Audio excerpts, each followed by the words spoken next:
네, 안녕하세요. 머물고 싶은 집입니다. 요즘 아침에는 제법 좀 쌀쌀해지는 것 같아요.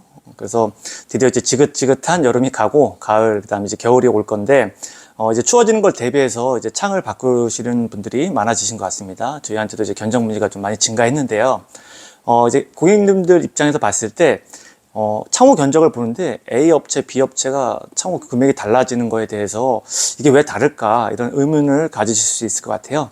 그래서 오늘은 이 창호 견적 금액이 달라지는 이유와 그리고 어떻게 하면 창호 견적을 잘 받을 수 있는지 이 부분에 대해서 말씀을 드려보도록 하겠습니다. 우선 전제 조건으로는 제조사가 다르고 브랜드가 다르고 제품이 다르고 이제 이런 부분들은 뭐 그럴 만한 사유가 있다라고 생각해서 일단 이런 부분은 제쳐놓고 동일 브랜드의 동일 제품을 선택했는데도 불구하고 왜 견적이 달라지는지 이 부분에 대해서 집중해서 말씀을 드릴 거고요. LX 제품의 최근 신제품 뷰프레임 이걸 예시로 한번 설명드려 보도록 하겠습니다. 자, 창호 견적이 업체마다 다른 이유 첫 번째, 제조 과정과 유통의 차이로 인한 견적차가 발생할 수 있습니다. 뷰프레임 같은 경우에는 완성창과 대리점 제작창 이 두 가지 종류가 따로 있어요. 그래서 완성창이라는 거는 제조부터 가공, 시공, 그거에 대한 AS까지를 전부 일괄적으로 해주는 서비스인 거죠. 그래서 뷰프레임을 완성창으로 사느냐, 그 다음에 대리점창이라는 거는 자재를 본사에서 받아다가 자체적으로 제작 및 시공하는 그런 창을 말하는 겁니다. 따라서 이 본사 완성창을 선택하느냐, 아니면 대리점 제작창을 선택하느냐에 따라서 가격차가 이것도 한 200만 원까지도 발생하기도 해요. 그러니까 아무래도 본사 완성창은 본사에서 직접 모든 걸 컨트롤하기 때문에 확실히 품질이 조금 좋긴 좋아요. 받아봤을 때, 그 다음에 실제 시공했을 때, 그 다음에 고객님 만족도 여러 가지를 봤을 때 본사 완성창은 퀄리티가 좋은 대신 그만큼 가격이 비싸죠. 대리점 제작창 같은 경우에는 자재를 본사에서 받아다가 자체적으로 가공을 하고 또 시공도 하고 AS도 대리점 자체적으로 해요. 그러다 보니까 전체 코스트는 좀 낮출 수가 있죠. 뷰프레임 같은 경우에는 기능이 좀 많아요.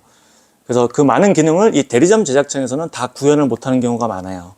왜냐면은 그 한 가지 기능을 하기 위해서 뭔가 설비를 들여놔야 되는데 이게 몇 천에서 몇 억짜리이기 때문에 대리점 여력이 없는 거죠. 그래서 다 갖추지 못하고 코어 자재는 뷰프레임을 쓰지만 여러 가지 기능들은 뺀 조금 뷰프레임이라고 하기에는 완벽한 뷰프레임은 아닌. 그래서 정식 명칭은 뷰프레임 S예요.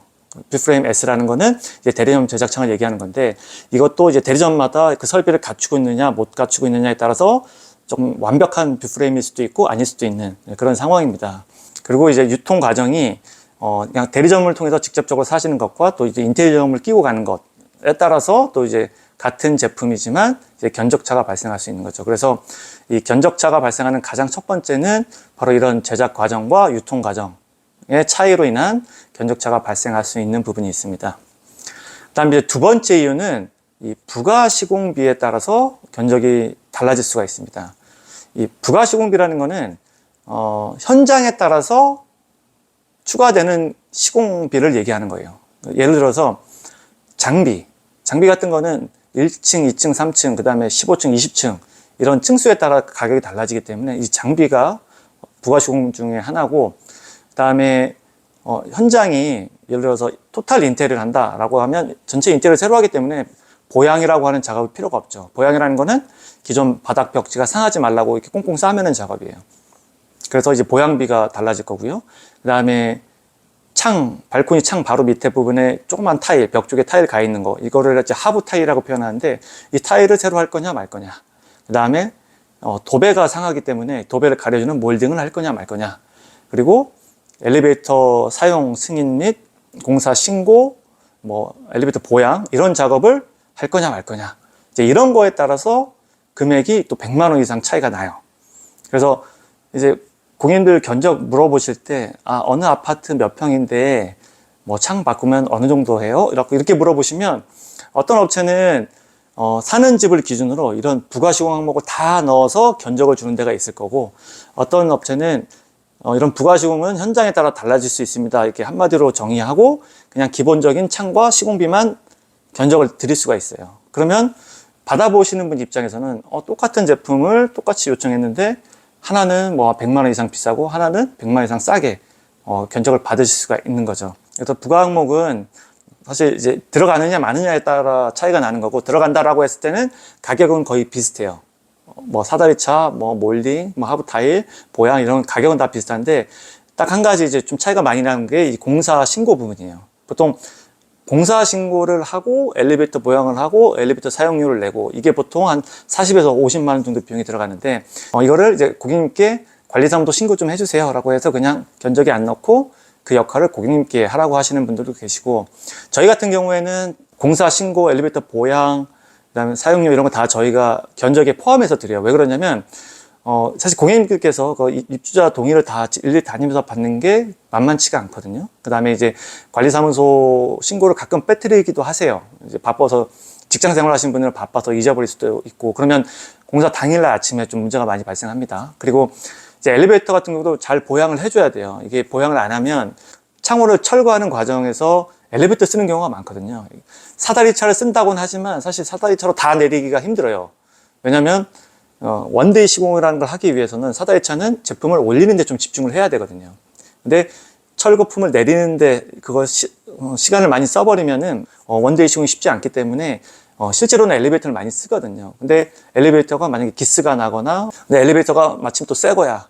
근데 또 기스가 발생했어. 그러면 이제 이거 누가 잘못했냐, 이제 이런 분쟁들이 많이 일어나기 때문에 저희는 그냥 그런 걸 다 견적에 넣고 다 저희가 대행해드리고 있고, 근데 이제 그런 거를 하느냐 안 하느냐에 따라서 금액이 또 한 4, 50만 원 달라지는 거죠. 그래서 같은 제품을 견적을 보더라도 견적이 달라진 이유 두 번째는 바로 이런 부가 시공 항목을 넣을 거냐 말 거냐 하는 부분에서 발생을 하고요.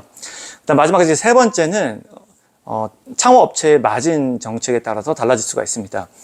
업계 평균으로 보면 10에서 20% 정도가 아마 일반적인 마진이라고 보시면 될 거예요. 그래서 성수기다 그러면 20%에 가깝고, 비수기다 그러면 10%에 가깝고, 이제 이런 식으로 각 업체마다 마진이 다르기 때문에 또 이거에 따라서 또 한 100만 원 정도 차이가 날 수가 있는 거죠. 그래서 종합을 해보면 결국 어떤 유통과 제조 방식을 선택할 거냐, 또 한 200만 원 차이가 나고, 부가시공을 넣느냐, 그다음 공사신고나 이런 걸 다 넣느냐에 따라서 한 100에서 한 150만 원 차이가 날 거고, 또 마진에서 또 한 100만 원 또 차이가 날 거고, 그래서 이거 다 합쳐보면은 같은 견적이지만 한 3, 400 정도까지도 가격 차가 벌어질 수가 있는 거죠.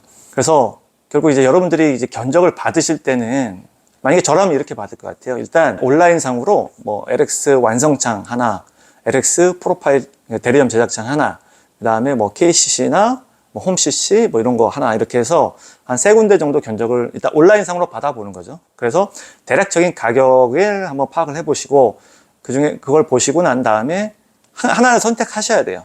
예를 들어서 LX 완성창이다 그러면 이미 하나 받아놓은 건 있으니까 한 두 군데 정도 더 받아보는 거죠. 두 군데 정도 더 받아보는데 이번에 받을 때는 방문 상담으로 요청하시는 게 좋아요.